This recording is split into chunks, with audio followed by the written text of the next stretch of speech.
पहलगांव आतंकी हमले पर गृह मंत्री अमित शाह ने दो टूक कहते हुए पाकिस्तान को चेतावनी दे दी है और ये कहा कि एक भी आतंकवादी को बख्शा नहीं जाएगा, चुन चुन कर जवाब दिया जाएगा।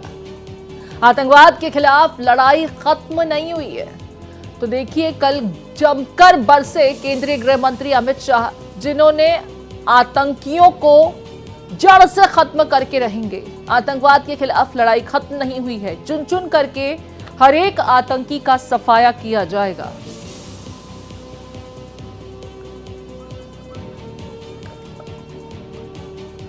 नरेंद्र मोदी जी के नेतृत्व में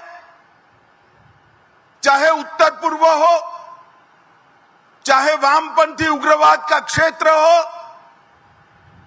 चाहे कश्मीर पर पड़ी आतंकवाद की छाया हो, और अगर कोई एक कायराना हमला कर ये समझता है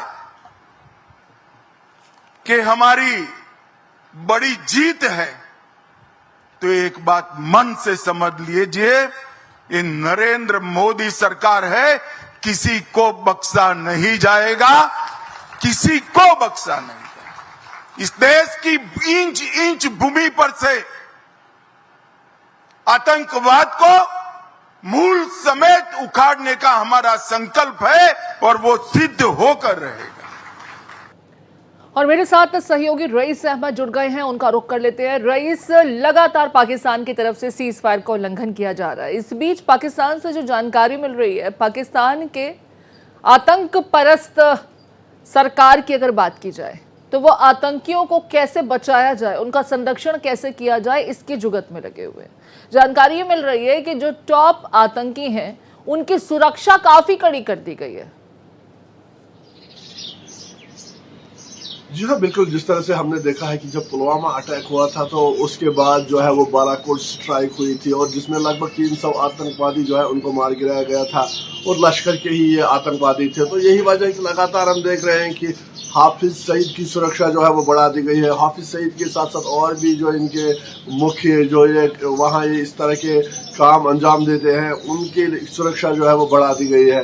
तो साफ जाहिर है कि एक डर और भय उनके मन में है कि भारत जो है वो दोबारा से सर्जिकल स्ट्राइक जैसी कार्रवाई कर सकता है। यही वजह है कि लगातार हम देख रहे हैं कि हाफिज सईद की सुरक्षा बढ़ा दी गई है और इसके साथ साथ जो कुछ दिन पहले पाकिस्तान के मंत्रियों की ओर से जो बयान आते थे, अब वो जो है उनके तेवर भी बदले नजर आ रहे हैं।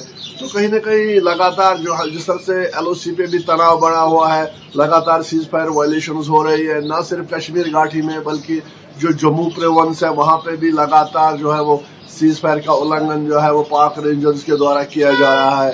साफ जाहिर है कि ये भारतीय सेना को प्रोवोक करने की कोशिश है, लेकिन दूसरी तरफ से यहाँ जो भारतीय सेना है वो उनको मुंह तोड़ जवाब यहाँ से भी दे रहे हैं। तो हमने पहलगाम हमले के बाद जिस तरह की स्थिति बनी हुई है और जिस तरह से NIA पूरे मामले की जांच कर रहा है, बहुत सारी एविडेंसेस जो है वो सामने आ रहे हैं और इसके साथ साथ हमने देखा है कि OGWs के खिलाफ जो है वो नकेल जो है वो कसी जा रही है, शिकंजा कसा जा रहा है, उनसे इंफॉर्मेशन ली जा रही है, जो भी इन्फॉर्मर्स है उन्हें जो है वो गिरफ्तार किया जा रहा है। तो लगातार हम देख रहे हैं कि बड़ी कार्रवाइयां जो है वो अमल में लाई जा रही है और ऐसे में उम्मीद यही है कि आने वाले दिनों में एक बड़ी सैन्य कार्रवाई या कोई बड़ा कड़ा जवाब जो है वो यहाँ से पाकिस्तान को जाने वाला है। जी, अगर पाकिस्तान की बात की जाए तो जो जानकारी ये मिल रही है रईस कि पाकिस्तान में खलबलाहट बहुत ज़्यादा है, लगातार वहाँ सायरन बज रहे हैं। वहाँ कई जगहों पर कई ऐसे रेंज हैं जहाँ पर अगर भारतीय सेना अटैक करती है तो बड़ा नुकसान हो सकता है। वहाँ पर सायरन इंस्टॉल किए गए हैं, रुक रुक करके सायरन बज भी रहे हैं, बड़े ड्रिल्स वहाँ पर किए जा रहे हैं और ये सब कुछ उसको किस तरीके से डर है भारत द्वारा किसी बड़े अटैक का, ये समझाता बताता है।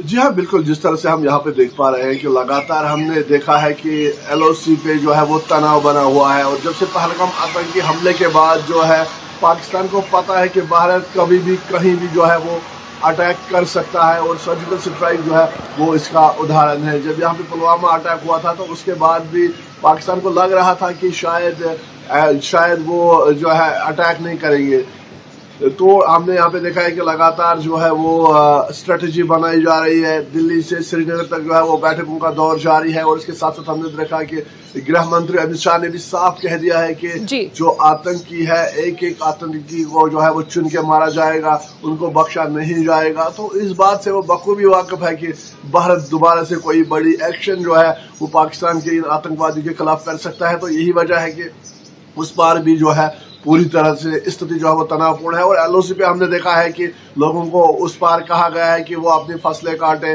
वो सुरक्षित जगहों पे चले जाए। तो ये सब जो है दर्शाता है कि भारत का जो है पाकिस्तान को खौफ है कि बड़ा एक्शन जो है वो आने वाले दिनों में देखने को मिल सकता है। जी बहुत शुक्रिया रईस, तमाम जानकारी और पाकिस्तान में क्या कुछ सूरत हाल है फिलहाल, दहशत के साए में किस तरीके से पाकिस्तान है, तमाम जानकारियां साझा करने के लिए।